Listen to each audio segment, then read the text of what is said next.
Motpalli Narasimhulu BJP దగ్గర ఉప్పు పప్పుకు అమ్ముడు పోయిన వ్యక్తులు, అందుకోసం వాళ్ళు బీజేపీ ఓటేయమంటారు. ఏం చేసిందని బీజేపీ మనం ఓటేయాలి. పార్లమెంట్ చట్టం చేసి అడిగితే ఒప్పుకునే వాళ్ళం. రామాలయం గారికి ఓట్లు అడిగింది కాబట్టి వాళ్ళు ప్రచారం చేసుకోగలుగుతున్నారు. మనం ఎందుకు ఏం చేయనప్పుడు బీజేపీ ఓటేయాలి? రేపు ఎన్నిపోయినా ఎన్నింటికి వచ్చినా ఏబిసిడి తెలంగాణ రాష్ట్రంలో అమలు జరగాలి. రాష్ట్రంలో ముఖ్యమంత్రి గారు నేను ఇంకో ప్రశ్న వేస్తున్నా.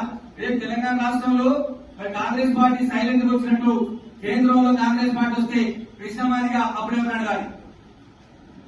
ఆల్రెడీ సోనియా గారికి తెలంగాణ నాయకులు మొత్తం చెప్పారు. మేడం అయినా మొత్తం కూడా సికింద్రాబాద్ తెలంగాణలో మీటింగ్ పెట్టి మోడీని తీసుకొచ్చి మేడం అని వీడియో క్లిప్లు చూపిస్తారు. రాష్ట్రం అంతా దేశం అంతా చూస్తుంది. అప్పుడు మరి అక్కడ కాంగ్రెస్ పార్టీ ఇక్కడ కాంగ్రెస్ పార్టీ మనం అంగీకరించలేదు మరి అప్పుడు. కాబట్టి కృష్ణమాదిని విజ్ఞప్తి చేస్తా ఉన్నాం, నువ్వు సైలెంట్ ఉండు.